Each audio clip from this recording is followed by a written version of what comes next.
শিয়াপন্থী মুসলিম media যারা, তারা Saudi আরবকে কলঙ্কিত করার জন্য, সৌদি আরবকে দখল করার জন্য, আফগানিস্তানের মতো করার জন্য, ইরাকের মতো করার জন্য, লিবিয়ার মতো করার জন্য, ফিলিস্তিনের মতো করার জন্য, মিশরের মতো করার জন্য সৌদি আরবের পিছনে তারা লেগেছে।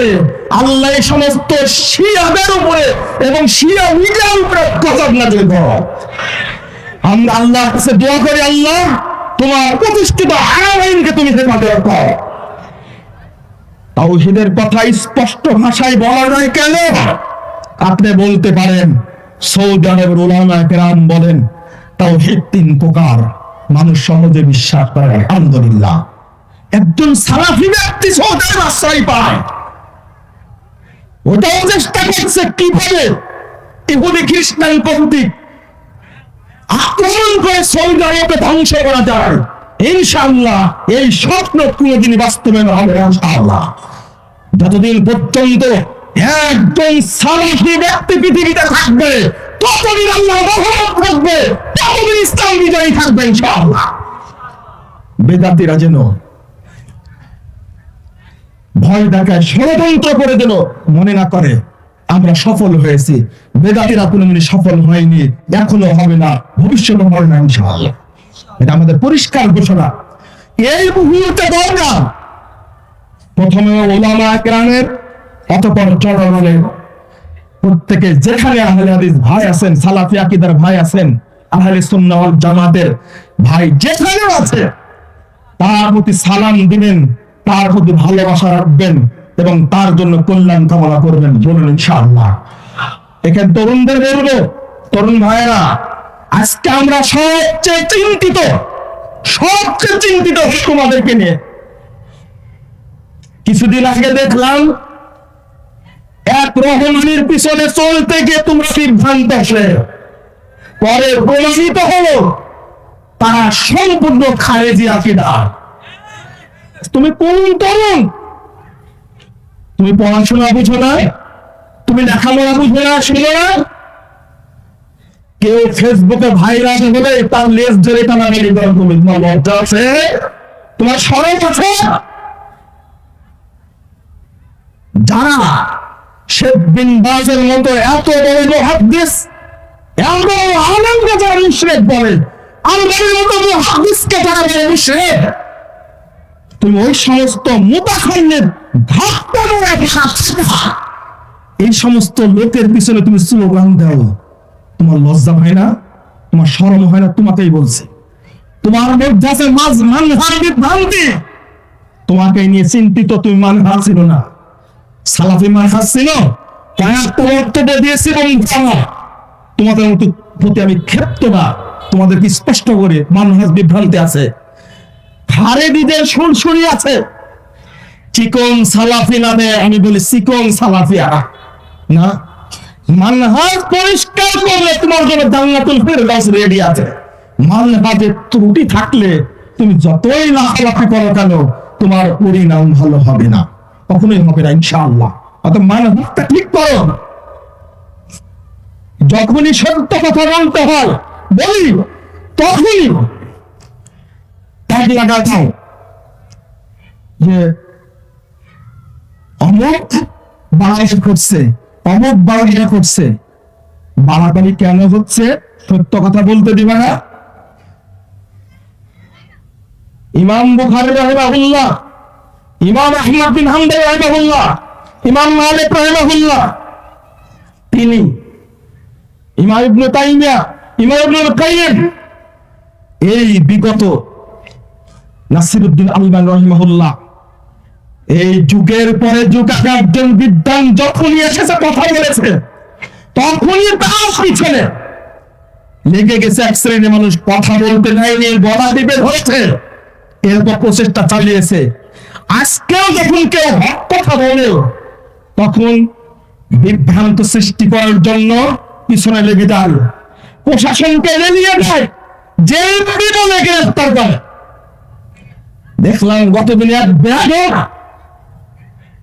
আমাকে বলেছে যে মুজাফফর বিন মুহসিন খারেজি, তুমি কি খারেজি ছিল? কোথায় পড়াশোনা করেছো? কোন বিশ্ববিদ্যালয়ে পড়েছো? কতটুকু যোগ্যতা আছে? তোমার যোগ্যতা তারিফ করি, আমার সামনে এসো। খারেজিদের বিরুদ্ধে বই লেখে, এই জেএমবি জঙ্গিদের বিরুদ্ধে বই লেখে পুরস্কার পাওয়া মানুষ মুজাফফর বিন মহসিন। তুমি খারেজি বলার আগে একটু ভেবে দেখিও। ভ্রান্তির বেলা দিলে একামতের দিন বলতে তুমি দেখিও, তোমার মতো এই নেশাগুলো, তোমার মতো পথভ্রষ্ট লোকের কারণে আহলে হাদিসদের উপরে এই জুলুম চেপে বসেছিল। আহলে হাদিসরা কি জঙ্গিবাদকে বিশ্বাস করে? কেন এই গুয়াহাটির হাদিস মাদ্রাসা দেওয়া হয়েছিল, মসজিদ বন্ধ করে দেওয়া হয়েছিল, আহলে হাদিস এতিমখানা বন্ধ করে দেওয়া হয়েছিল। এখন ওই সময় নেই। যারা আজকে প্রকৃত খারেজি তাদের পথ বন্ধ হবে ইনশাআল্লাহ। তোমরা তো বিভ্রান্তি সৃষ্টি করছো, তোমাদের এই পথ বন্ধ হবে। ইসলাম বোমাবাজিকে বিশ্বাস করে না, আহলে হাদিসরা বোমাবাজিকে বিশ্বাস করে না। হাত তুললেই বলা হয় লাইসা মিন্না, যে হাত তুলে তাকেই বলছে সে ইসলামের অন্তর্ভুক্ত না। আর আহলে হাদিসদেরকে তুমি জেএমবি বানাতে চাও, জঙ্গি বানাতে চাও, তুমি তওবা করো। বন্ধুরা আমার, আমি কথা শেষ করব, তরুণদের উদ্দেশ্যে বললাম। আর আরেকটি কথা, বিদাতীদের জন্য আপনাকে আমাকে সচেতন থাকতে হবে। বেদাতীরা যেভাবে, আমি আমার কথা বলবো না, ইমাম আহমদ বিন হাম্বল রাহিমাহুল্লাহর কথাটি বলে শেষ করব। তাবারুল হানাবিলা প্রথম খণ্ডের 35 পৃষ্ঠা, শুধু কথাটি বলেই শেষ করব। ইমাম আহমদ বিন হাম্বল রাহিমাহুল্লাহ বলছেন, 241 হিজরিতে মারা গেছেন, তিনি বলছেন, আম্মা সাহাবুর রাই ফাইন্নাহুম ইউসাম্মুনা আসহাবাস সুন্নাহ। যারা রায়পন্থী তারা তাদের নাম রেখেছে আসহাবুস সুন্নাহ, আহলে সুন্নাহ ওয়াল জামাত, বলে না? মাজার পূজা করে নাম রাখছে কি? আহলে সুন্নাহ ওয়াল জামাত, তাই না? নরম সুন্নাহ, নরম সুন্নি নাম রাখছে, তাই না? সেই যুগে বলছেন ইউসাম্মুনা আসহাবাস সুন্নাহ নাবিতাতান ওয়া হাসবিয়াতান, বিদ্বেষ পরায়ণ হয়ে এবং ধোঁকা দিয়ে, মানুষকে ধোঁকা দেওয়ার জন্য তার নাম রেখেছে আহলুস সুন্নাহ ওয়াল জামাত। ইমাম আহমদ বিন হাম্বল বলছেন, ওয়াকাযিবা আসহাবুর রায়, তারা মিথ্যা বলেছে। হুম আদাউল্লাহ, তারা হলো আল্লাহর শত্রু। কারা? বেদাতীরা আল্লাহর শত্রু। তারা আসারা রাসূল সাল্লাল্লাহু আলাইহি ওয়াসাল্লাম ওয়া হাদিসা, তারা রাসূলের হাদিসের আসারকে বর্জন করেছে, ছেড়ে দিয়েছে। বলুন নাউজুবিল্লাহ। ওয়া কাসুদ্দিন বিল ইস্তিহসান, ভালো মনে করে কিয়াসের নামে বহু বিধান তৈরি করেছে। ওয়া হাকামু বিখিলাফিল কিতাবি ওয়াস সুন্নাহ, তারা কুরআন সুন্নাহ বিরোধী অনেক বিধান প্রণয়ন করেছে। ইমাম আহমদ বিন হাম্বল রাহিমাহুল্লাহ বলছেন, এরপরে তিনি বলছেন, ওয়াহুম আসহাবু বিদআতিন জাহাদাতুন দুল্লালুন তুল্লাবু দুনিয়া বিল কিযবি ওয়াল বুহতান, তারা হলো বেদাতি, জাহালাতুন মূর্খ। কোন বেদাতি মূর্খ ছাড়া হয় না, মূর্খতার কারণে মানুষ বেদাত মানে। দুল্লাহ, তারা হলো পথভ্রষ্ট। তুল্লাবু দুনিয়া বিল কিযবি ওয়াল বুহতান, মিথ্যা কথা বলে বলে, তহমত দিয়ে দিয়ে তারা দুনিয়া কামাই করে। বাংলাদেশে আহলে হাদিসদের বিরুদ্ধে যে যত গালি দিতে পারবে তার তত মর্যাদা বেড়ে যাবে। কি বাড়ছে না মর্যাদা? আহলে হাদিসদের বিরুদ্ধে গালি দেয়, মর্যাদা বেড়ে যায়, ভাইরাল হয়ে যায় তাড়াতাড়ি। ইমাম আহমদ বিন হাম্বল পরের কথা বলছেন, শেষ করছি। ওয়াসহাবুর রাই হুম মুবতাদিআতুন, রায়পন্থী যারা বেদাতি, দুল্লাহ পথভ্রষ্ট, আদাউল সুন্নাহ ওয়াল আসার, তারা সুন্নাত এবং হাদিসের শত্রু। ইউবতিলুনাল হাদিসা, তারা হাদিসকে বাতিল করে দেয়। ওয়ায়ুরদ্দুনা আলা রাসূল সাল্লাল্লাহু আলাইহি ওয়াসাল্লাম, এবং তারা রাসূলের হাদিসকে প্রতিরোধ করে। নাউযুবিল্লাহ, আস্তাগফিরুল্লাহ। বন্ধুরা আমার, বেদাতীদের ব্যাপারে, বেদাতী মানহাজের ব্যাপারে সচেতন থাকা আমাদের উপরে আবশ্যক।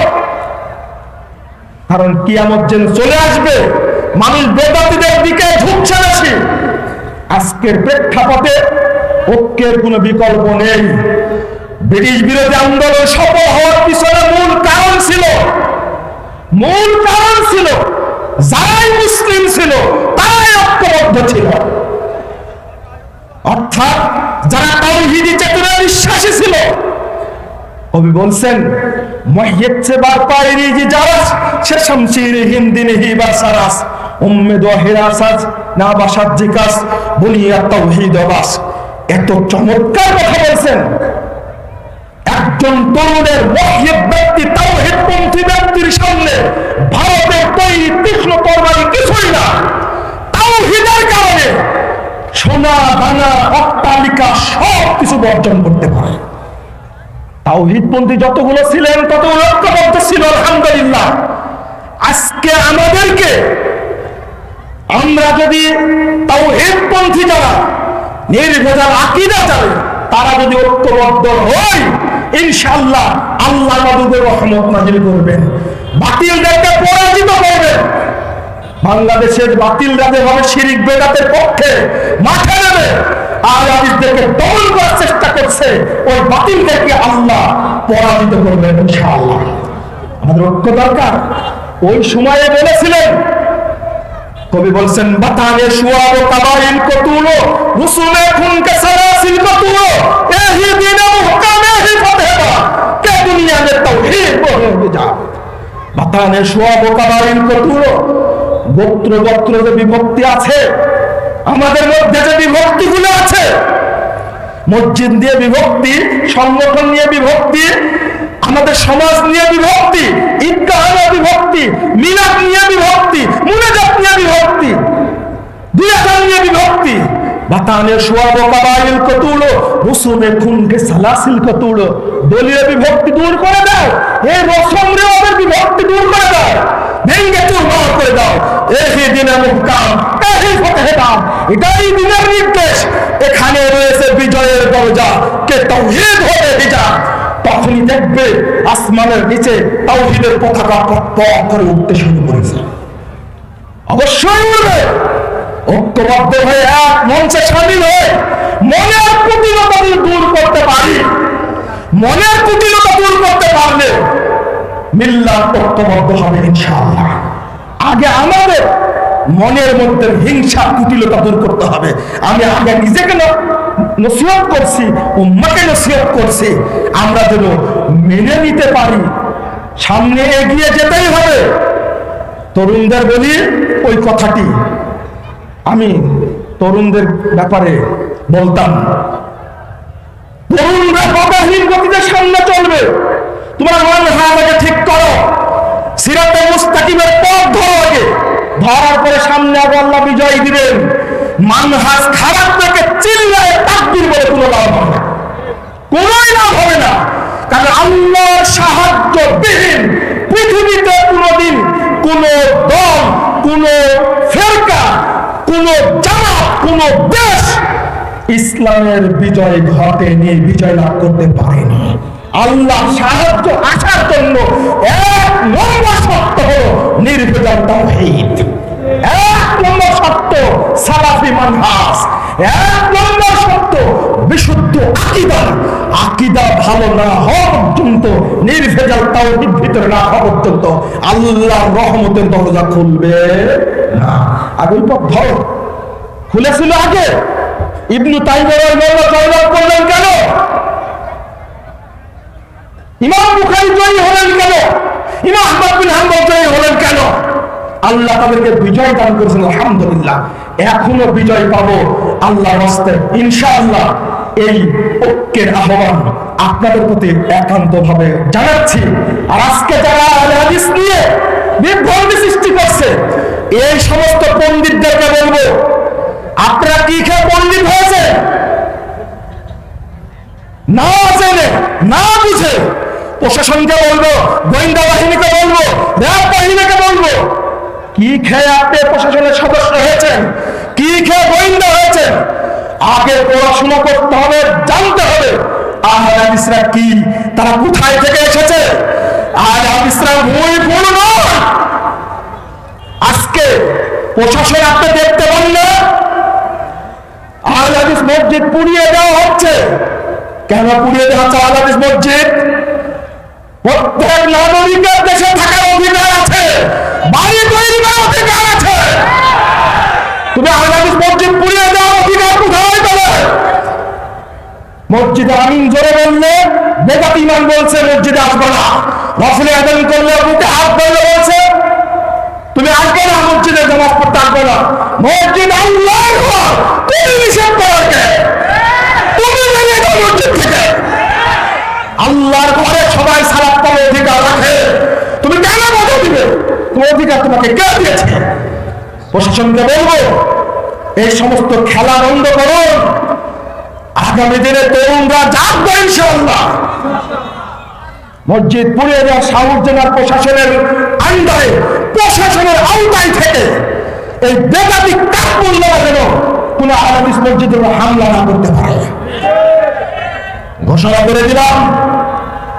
আগামী দিনে কোন মসজিদের তালা মারে কোন বেদাতি, কোন মসজিদের আগুন ধরে দেয়, কোন মসজিদের পুড়িয়ে দেয়, তাদের বিরুদ্ধে আহলে হাদিসরা ঐক্যবদ্ধ হয়ে একসাথে যাবে ইনশাআল্লাহ। তাদেরকে ছাড় দেওয়া হবে আগামী দিনে। প্রশাসনকে বলছি আপনারা শান্তি প্রতিষ্ঠার স্বার্থে এই সমস্ত কাফেররা মাদক পূজারী বেদাতিদেরকে সতর্ক করুন। যারা এই পৃথিবীতে স্বাধীনতা আন্দোলন নিয়ে এসেছে, যারা জয়ী হয়েছে, যারা সৈয়দ আহমদের সঙ্গে উত্তরসূরি, যারা শেখ ইসমাইল শহীদ উত্তরসূরি, যারা তিতুমির উত্তরসূরি, তাদেরকে জেলের ভয় দেখায় না, মামলার ভয় দেখায় না। আহলে হাদিসের হুঙ্কারে তোমার মামলা হামলা ইট পাথর গুলি গুলিয়ে যাবে ইনশাআল্লাহ। বন্ধুরা আমার, আমি আজকে আপনাদের প্রতি শেষ আহ্বান জানাচ্ছি, তরুণ ভাইরা তোমরা কোরআন এবং সহিহ সুন্নাহর পথে এগিয়ে আসো। দাওয়াতি কাজের মাধ্যমে বাংলাদেশের বিপ্লব ঘটবে ইনশাআল্লাহ। আগামী দিন হবে বাংলাদেশে কোরআন এবং সহিহ সুন্নাহর দিন। আল্লাহ তুমি বাংলাদেশের মাটিকে তাওহীদের মাটি হিসাবে কবুল করে নাও। আল্লাহ তুমি বাংলাদেশের মানুষকে নির্ভেজাল তাওহীদ বোঝার তৌফিক দান করো। আল্লাহ যারা কোরআন এবং সুন্নাহর বিরোধিতা করছে আল্লাহ তুমি তাদেরকে হেদায়েত দান করো। আল্লাহ যে সমস্ত আলেম ওলামা মাজার পূজা করতে, শিরক করতে, বিদআত করছে আল্লাহ তুমি তাদেরকে হেদায়েত দান করো। তাদের হৃদয়টা তাওহীদের আলো করে জ্বালিয়ে দাও। আল্লাহ তুমি এই দেশকে দুর্নীতি মুক্ত, জঙ্গিবাদ মুক্ত এবং সন্ত্রাস মুক্ত শান্তিপূর্ণ দেশ হিসাবে কবুল করে নাও। আমিন ইয়া রাব্বাল আলামিন। আল্লাহ তুমি এই জিকির সম্মেলনকে কবুল করে নাও। আমিন ইয়া রাব্বাল আলামিন। আকুলু কাওলি হাযা আস্তাগফিরু লি ওয়া লাকুম ওয়া লিসাইরিল মুসলিমিন। ওয়াসসালামু আলাইকুম ওয়া রাহমাতুল্লাহি ওয়া বারাকাতুহু। আসসালামু আলাইকুম ওয়া রাহমাতুল্লাহ। আমরা অত্যন্ত সারগর্ভ বক্তব্য শুনছিলাম। আমি একটা কথা বলি, শেষ করে দিচ্ছি। বাজারের কেন্দ্রীয় মসজিদ, কারণী কেন্দ্রীয় মসজিদের ইমাম সাহেব এবং মুসল্লিদের প্রতি দৃষ্টি আকর্ষণ করে বলবো, আমাদের মাঠে আজান না হওয়া পর্যন্ত আপনারা মসজিদে আজান দিবেন না। আজকের জন্য অন্তত মাঠের আজান না হওয়া পর্যন্ত মসজিদে আজান দিবেন না। একই সাথে আজান হবে, একই সাথে জামাত হবে ইনশাআল্লাহ। জাযাকুল্লাহু খায়রান জাযা। সম্মানিত উপস্থিতি, এতক্ষণ যাবৎ আলোচনা শুনলেন 2 দিন ব্যাপী ইসলামী মহাসম্মেলনের সভাপতি মহোদয়ের নিকটে দিক নির্দেশনা হল। সম্মানিত উপস্থিতি, এ পর্যায়ে আলোচনা পেশ করবেন শায়েখ আমানুল্লাহ বিন ইসমাইল আল মাদানী, খতিব মাদারটেক আহলে হাদিস জামে মসজিদ, খিলগাঁও, ঢাকা। মুহতারামের আলোচনার বিষয় ইসলামী অর্থনীতিতে যাকাতের ভূমিকা। ওয়ালাইকুম আসসালাম।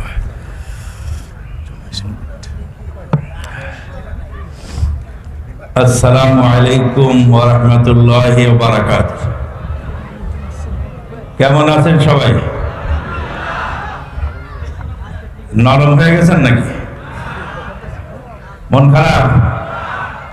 আলহামদুলিল্লাহ। ইন্নাল হামদালিল্লাহি ওয়াহদাহু